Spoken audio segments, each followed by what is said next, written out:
والمرسلین۔ سامعین، آج ہم بیان کریں گے کہ روزہ دراصل کس کو کہا جاتا ہے۔ لغت کے اندر صوم کے معنی ہے مطلقاً رک جانا، اور اصطلاح شرع میں صبح صادق سے لے کر غروب آفتاب تک کھانے پینے اور جماع وغیرہ سے اپنے آپ کو روکے رکھنے کا نام روزہ ہے۔ ہر عاقل بالغ مسلمان مرد و عورت پر روزہ رکھنا لازمی اور فرض ہے۔ جس طرح روزہ ادا ضروری ہے، اسی طرح روزے کی قضا بھی ضروری ہے۔ یعنی اگر کسی مرد و عورت سے ماہ رمضان المقدس کے اندر ادا روزہ رہ گیا ہو تو بعد میں اس کی قضا کرنا اسی طرح فرض اور ضروری ہے جس طرح ماہ رمضان المقدس کے اندر ادا روزہ ضروری تھا۔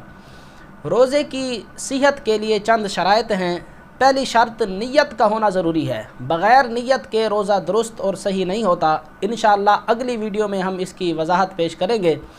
اور دوسری شرط یہ ہے کہ بندہ بیماری سے صحت یاب ہو، یعنی اگر کسی شخص کو ایسی بیماری لاحق ہے کہ وہ روزہ رکھے گا تو اس کی بیماری میں مزید شدت پیدا ہو سکتی ہے، بیماری بڑھ سکتی ہے، تو ایسے شخص سے بھی روزے کی فرضیت ساقط ہو جاتی ہے۔ یعنی رب تعالیٰ جب اس کو شفا دے گا تو بعد میں اپنے روزوں کی وہ قضا کرے گا۔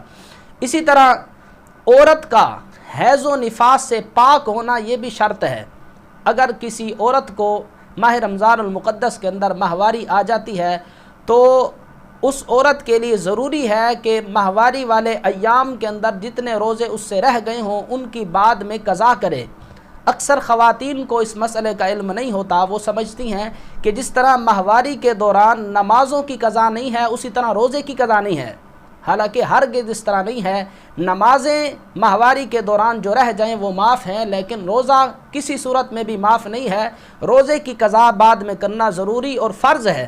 تو جن خواتین سے ماہ رمضان المقدس کے اندر ماہواری کی وجہ سے روزہ رہ جاتا ہے تو ان روزوں کی قضا بعد میں اسی طرح فرض اور ضروری ہے جس طرح ادا روزہ فرض تھا۔ اسی طرح روزے کی صحت کے لیے یہ بھی شرط ہے کہ بندہ مقیم ہو۔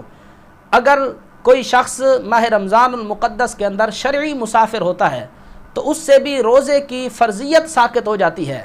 ماہ رمضان المقدس کے اندر اگر کوئی شخص شرعی مسافر ہے تو اس کے لیے روزہ نہ رکھنا مباح ہے۔ وہ اپنے سفر کی سہولیات کو دیکھ لے، اگر اس کے لیے آسانیاں پیدا ہو سکتی ہیں اور سفر کے دوران اگر وہ روزہ بغیر کسی مشکل کے رکھ سکتا ہے تو رکھ لے، ورنہ ان روزوں کی قضا وہ بعد میں کر لے گا۔ دعا ہے کہ رب تعالی ہم سب کو عمل کی توفیق عطا فرمائے۔ وما علینا الا البلاغ۔